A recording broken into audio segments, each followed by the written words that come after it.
तो फाइनली आज मेरे होम क्वारंटाइन के 15 दिन पूरे हो गए हैं। अब मैं पूरा आज़ाद हूँ जापान में कहीं भी जाने के लिए, किसी भी जगह पे घूमने के लिए, कहीं भी कुछ भी खाने के लिए। तो इस वीडियो के अंदर मैं आपसे वही इन्फॉर्मेशन शेयर करूँगा कि 15 दिन मेरे कैसे बीते।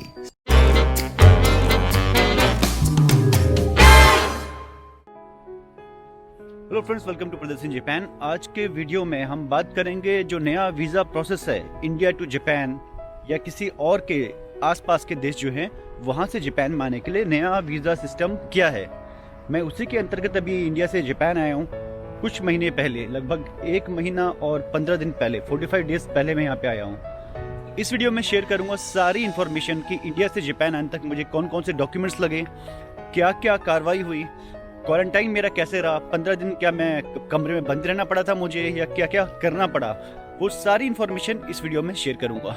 मेरा जो पुराना लॉन्ग टर्म वीज़ा था वो इंडिया में ही ख़त्म हो चुका था। कोविड के दौरान मैं वहाँ पे, आपको पता है, लॉकडाउन लग गया था, तो मेरा पुराना जो ज़ारियू कार्ड है, रेसिडेंस कार्ड जो होता है, वो एक्सपायर हो चुका था।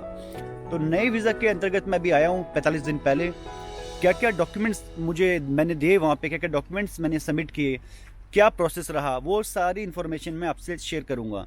इसके अलावा 15 दिन का यहाँ पे क्वारंटाइन रहना पड़ा था, उसके लिए मैंने क्या क्या किया और कैसे किया, वो सारी इन्फॉर्मेशन दूंगा ताकि जो लोग अभी आने वाले हैं या जिनका अभी प्रोसेस चल रहा है उन्हें थोड़ी बहुत एक जानकारी मिल सके बेसिकली। अच्छा ऐसा ऐसा करना होगा। अभी कमेंट सेक्शन में सबसे पहले ही आएगा कि सर आपने मास्क लगाया नहीं हुआ, सर मास्क लगा लो सर। तो वही कॉफ़ी पीते समय तो मैं निकाल सकता हूँ ना, इसके बाद लगा लूँगा।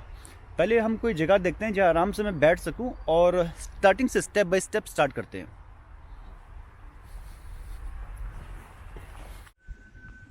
जब तक कोई और जगह मिलती नहीं है बैठने के लिए अच्छी सी, तब तक स्टार्ट तो हम कर ही लेते हैं क्योंकि अंधेरा भी हो रहा है और फिर ये वीडियो मैं बना नहीं पाऊँगा। ठीक है, तो जापान में पहले क्या होता था, प्रोसेस बहुत सिंपल था। जब मैं फर्स्ट टाइम आया था या सेकंड टाइम आया था, एक COE होता है, सर्टिफिकेट ऑफ एलिजिबिलिटी। वो आपकी कंपनी जिसने आपको जॉब दिया है जापान में, वो आपको इंडिया भेजती है। या फिर अगर आप स्टूडेंट वीज़ा में आ रहे हैं तो आपका जो स्कूल है, लैंग्वेज स्कूल या यूनिवर्सिटी जो है आपकी, वो आपको वो COE भेजती है, सर्टिफिकेट ऑफ एलिजिबिलिटी। वो लेके आपको जाना होता है वीज़ा ऑफिस इंडिया में।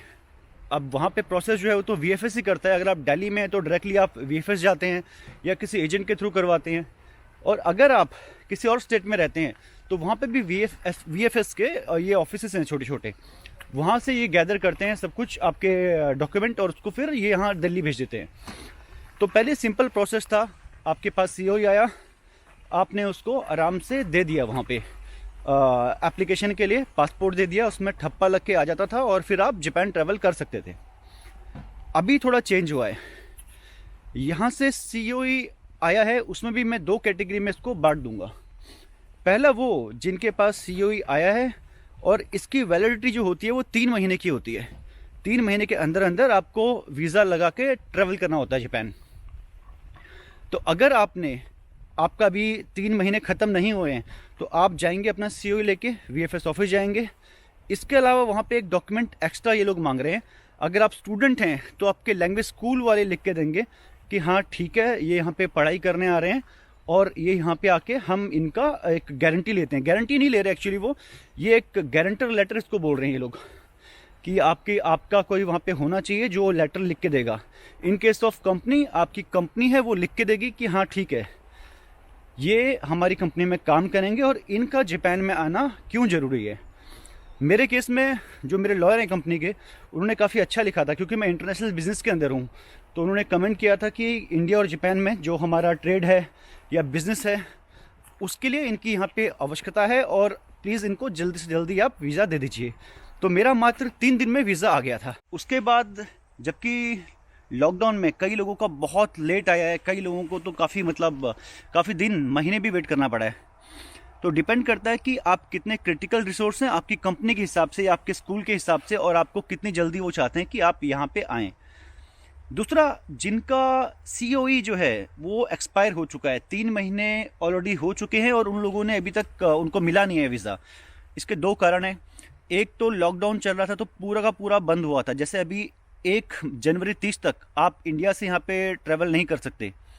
तो उसमें कई लोगों का तो सीओई वैसे ही एक्सपायर हो गया होगा। मेरे केस में भी ऐसे ही हुआ था, मेरा सीओई एक्सपायर हो चुका था, क्योंकि उस समय प्रोसेस चल ही नहीं रहा था। लॉकडाउन के चक्कर में, कोविड के चक्कर में प्रोसेस आगे बढ़ नहीं रहा था, ठीक है ना।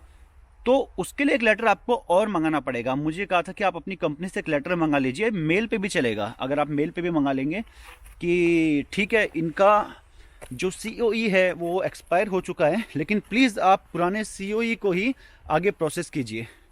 तो मैंने वही अपना उसी समय कॉल किया अपने ऑफिस में और बोला कि प्लीज़ मुझे मेल से अभी भेज दो। तो हैंड टू हैंड उन्होंने मुझे भेज दिया था। मैंने वही मेल आगे फॉरवर्ड की और इस तरह से प्रोसेस सेम डे हो गया था। तो 3 चीज़ें आपको मंगानी है। पहला तो ये, सीओई आपके पास आएगा, वो पहला क्राइटेरिया है, जो जनरल क्राइटेरिया होता है वो आपके पास होना चाहिए। सेकंड, एक लेटर लगेगा, गारंटर लेटर से बोल सकते हैं आप, कि आपकी कंपनी या स्कूल वाले वो लेटर आपको देंगे। थर्ड जो है वो है, अगर वीज़ा आपका सीओई एक्सपायर हो चुका है, 3 महीने निकल चुके हैं, तो एक एक्स्ट्रा लेटर लगेगा कि ठीक है, आप इसी को आप प्लीज़ आगे प्रोसेस कीजिए। ये तो बात हो गई इंडिया साइड की। उसके बाद 72 आवर्स पहले आपको पीसीआर टेस्ट आपका कराना होगा जब आप फ्लाइट लेंगे इंडिया से जापान के लिए। तो मैंने अपना करवाया था, मैं दिल्ली से हूँ, तो टैगोर गार्डन या सुभाष नगर के आसपास कहीं कराया था मैंने अपना जो पीसीआर टेस्ट था मेरा। लेकिन स्टार्टिंग में उन्होंने कहा ठीक है, हम आपको लिख के दे देंगे, क्योंकि एक लेटर जो होता है वो आपको जब आप वीज़ा के लिए अप्लाई करते हैं वो वहाँ से आपको देते हैं। उसमें बाइलिंगुअल होता है, इंग्लिश में भी लिखा होता है और जापानीज में भी लिखा होता है उसके अंदर। तो वो लेटर जो है आपको डॉक्टर साइन करके देगा कि हाँ, इनका टेस्ट नेगेटिव आया है और ये इनका टेस्ट हुआ था। लेकिन जब मैंने वो सेंटर गया और उन्होंने बोला हाँ हम आपको दे देंगे, टेस्ट रिजल्ट तो मेरा नेगेटिव आया था, लेकिन उसके बाद भी जो है उन लोगों ने वो पेपर को साइन करके नहीं दिया। वो कह रहे कि हम इसको साइन नहीं करेंगे। मैंने कहा आपने तो कहा था आप करेंगे। कह रहे नहीं आप बाहर से करा लो, हम नहीं करेंगे। तो जब भी आप, फिर मेरे केस में क्या हुआ, मैंने किसी को कॉल किया, उन्होंने बहुत ही पोलाइटली उनसे बात की। इसके बाद उनका हृदय परिवर्तन हो गया और उन्होंने साइन करके दे दिया। लेकिन हृदय परिवर्तन कराने से तो अच्छा है कि आप पहले ही बात कर लें और बोलें कि ये लेटर है, मुझे इसमें साइन और स्टैम्प चाहिए डॉक्टर का, जहाँ भी आप टेस्ट कराने जाएं। तो कि कई ऐसे हैं जो कि आपको मना कर देंगे कि हम इसमें साइन करके नहीं देंगे, हम केवल टेस्ट कराते हैं। इसके बाद आगे चलते हैं। फिर मैंने फ़्लाइट ली जापान एयरलाइंस, क्योंकि मैं हमेशा प्रेफर करता हूँ आना या जल, सबसे कंफर्टेबल फ़्लाइट रहती है। तो मैंने फ़्लाइट ली वहाँ से। फ़्लाइट लेके मैं उसके अंदर गया अपना, जब फ़्लाइट में था तो वहाँ पे कोई भी गर्म चीज़ नहीं मिल रही। आप कॉफ़ी, चाय, ग्रीन टी, ऐसा कुछ नहीं आपको मिलेगा उसके अंदर। उसका एक रीज़न ये भी है क्योंकि जब आपकी फ़्लाइट उतरती है जापान में, उसके बाद आपका टेस्ट होता है। अगर आप गर्म चीज़ खाएंगे तो हो सकता है कि जो आपके जो भी बैक्टीरियाज हैं गले में या जो भी हैं, मतलब जिनको तकलीफ़ है या जो ऑलरेडी कोविड के जिनमें आसार हैं, वो ख़त्म हो जाएंगे। या पता नहीं, मेरे जो मुझे लगा वो यही हो सकता है कि आपका गला पूरा साफ़ हो जाएगा, क्योंकि टेस्ट नाक और गले से 2 जगह से होता है। तो ये जो चीज़ है वो आपको गर्म कुछ भी नहीं मिलेगा। सेकेंडली, आपकी फ़्लाइट जब यहाँ उतरेगी, जापान में उतरेगी, उसमें आप 45 मिनट तक आप कुछ नहीं खा सकते। आप ना कुछ पी सकते हैं, आप गार्गल तक नहीं कर सकते, आप वॉशरूम यूज़ नहीं कर सकते। एक बार आपका टेस्ट हो जाएगा, रिजल्ट आ जाएगा, उसके बाद फिर आप पानी वानी अपना पी सकते हैं। उसका भी शायद सेम रीज़न होगा, क्योंकि टेस्ट में फिर आपका सही तरीके से जो है वो रिजल्ट नहीं आएगा। अब बात करते हैं क्वारंटाइन की। मुझे पहले लोग कह रहे थे कि 15 दिन आपको घर में ही रहना है और यही करना है, आप बाहर जा नहीं सकते, बिल्कुल नहीं कर सकते। तो हमें थोड़ा मन में परेशानी होती है इंसान की कि यार मैं ऐसे कैसे रहूँगा, मतलब बिल्कुल 15 दिन तो जेल हो जाएगी एकदम। बिल्कुल ऐसा कुछ नहीं है, क्योंकि मैं अकेला आया था। अगर आप फैमिली के साथ आए हैं फिर आपको घर पे ही रहना है ज़्यादातर, मतलब घर पे रहेंगे आप पूछ सकते हैं इमिग्रेशन में जब आप वहाँ पे पहुँचते हैं कि क्या हम सामान लेने बाहर जा सकते हैं क्या, हम अगर आप पूरी फैमिली वाले हैं तो। जो बैचलर हैं या जो अकेले आ रहे हैं मैं उनके लिए बता सकता हूँ, क्योंकि मैं अकेले आया था। मैंने इमिग्रेशन में पहले ही सारे डाउट अपने क्लियर कर लिए ताकि मैं ना जानते हुए कोई भी इलीगल काम ना करूं या कल को मुझे दिक्कत ना आए। तो उन्होंने मुझे बोला कि ऐसा कुछ नहीं है, आप अगर रह रहे हैं यहाँ पे अकेले हैं तो आप बाहर जा सकते हैं, खाने पीने के लिए आप बाहर जा सकते हैं, और अपना जो सामान है आपका रोज़ का जो सामान होता है, डेली नीड्स की जो सामान होता है, उसको लेने आप बाहर जा सकते हैं। ऐसा कुछ वो नहीं है कि आप बिल्कुल अंदर ही रहेंगे। तो मैं वही करता था, जैसे ब्रेकफास्ट अगर मैं सुबह घर पे भी कर रहा हूँ तो लंच और डिनर के लिए मैं बाहर जा सकता था। और कुछ जो घर का ज़रूरी सामान होता है, क्योंकि जो अकेला रह रहा है यहाँ पे उसको तो खुद से करना पड़ेगा। 15 दिन मेरे घर के अंदर बीते और घर भी जो था, मैंने होटल नहीं लिया था। होटल की बजाय जापान में अपार्टमेंट आते हैं जो कि फुल्ली फर्निश्ड होते हैं, सर्विस अपार्टमेंट टाइप के रहते हैं। उसको लेने का कारण ये था कि होटल के अंदर क्या होगा, आप वैसे ही आप ज़्यादा से ज़्यादा लोग से ना चाहते हुए भी आपका इंटरेक्शन होगा। सेम लिफ्ट में आप लोग जा रहे हैं, अलग अलग देश से अलग अलग लोग वहाँ पे आ रहे हैं, बहुत सारे। इसकी बजाय मुझे लगा कि किसी ऐसी जगह जाऊँगा जहाँ पे लोग कम हों, आराम से अपने 15 दिन वहाँ काटूँगा, 1 महीने के लिए वहाँ रहूँगा। और इसके 2-3 फ़ायदे होंगे। एक, होटल में कम से कम लगा लीजिए 7,000 येन से लेकर 10,000 येन पर डे का पड़ता है, मतलब 1 महीने का 3 लाख येन लगा लीजिए आप मोटा मोटा। वैसे मेरे केस में तो मेरी कंपनी पे करती है, तो मेरे जेब से नहीं जा रहे थे, फिर भी मतलब। सेकेंडली, जो मैंने अपार्टमेंट लिया उसमें 1 लाख येन जाते हैं। तो देखा जाए तो मोटा मोटा अगर जो अपने खुद के खर्चे पे आ रहा है उसके 2 लाख येन तो यहीं बच जाते हैं। वो आप अपने खाने पीने में और जगह यूज़ कर सकते हैं, उसको अच्छी जगह कहीं यूटिलाइज़ कर सकते हैं।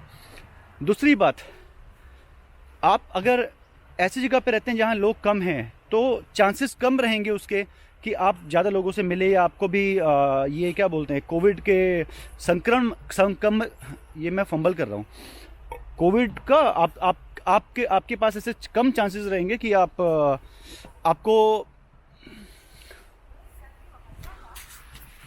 कम चांसेस रहेंगे कि आपको कोविड होने का डर कम रहेगा। हाँ, तो अगर आप अकेले रहते हैं, दूर रहते हैं, तो उससे आपको कोविड ये जो है वायरस, ये फैलने का चांस थोड़े कम हो जाते हैं। लेकिन एक चीज़ बहुत ज़रूरी है इसके अंदर, जिन लोगों को जापानीज़ लैंग्वेज नहीं आती वो अगर होटल में रहें तो ज़्यादा अच्छा रहेगा, क्योंकि इन केस ऑफ इमरजेंसी वो कॉल भी किसको करेंगे, उनकी मदद के लिए भी कोई नहीं आ पाएगा। होटल स्टाफ है तो कम से कम आपकी हेल्प हो जाएगी, या कोई आपके जान पहचान वाला है उससे अगर पास में आप लेते हैं तो अच्छा रहेगा। बाकी जो जिन्हें जापानीज़ आती है या जो काफ़ी लंबे समय से यहाँ पे हैं, जिन्हें पता है कि इन केस ऑफ इमरजेंसी मुझे क्या करना है, यहाँ केवल 911 डायल करना होता है, गाड़ी आएगी एम्बुलेंस की, आपको अंदर बिठाएगी और लेके चले जाएगी। कोई भी तबीयत ख़राब है, कुछ भी है, सुबह आप आओ आराम से अपने घर पे, उसके बाद दोबारा अपना वही डेली रूटीन चालू करो। लेकिन जो लोग फर्स्ट टाइम आ रहे हैं या जिन्हें जापानीज़ लैंग्वेज की प्रॉब्लम है, उनके लिए होटल में रहना या फिर सर्विस अपार्ट में जो शेयरिंग वाला होता है वो अच्छा रहेगा। जो मेरा वाला है वो सेपरेट है, उसमें शेयरिंग नहीं है। लेकिन शेयरिंग में भी वही होता है, आपका किचन, आपका वॉशरूम, बाथरूम सब आपका कॉमन होता है। तो आगे आप कॉल अपने हिसाब से ले सकते हैं। आशा करता हूँ इस वीडियो में आपको थोड़ा बहुत तो हेल्प मिलेगी कि अगर आपको जापान में आना है इस दौरान तो क्या क्या डॉक्यूमेंट आपके लगेंगे, क्या क्या यहाँ पे प्रोसेस है और कैसे आप इसके अंदर आ सकते हैं। अगर आपकी और भी इस बारे में कोई क्वेरी है तो आप नीचे कमेंट सेक्शन में रख सकते हैं, मैं एक Q&A वीडियो इसका बाद में फिर बना लूँगा।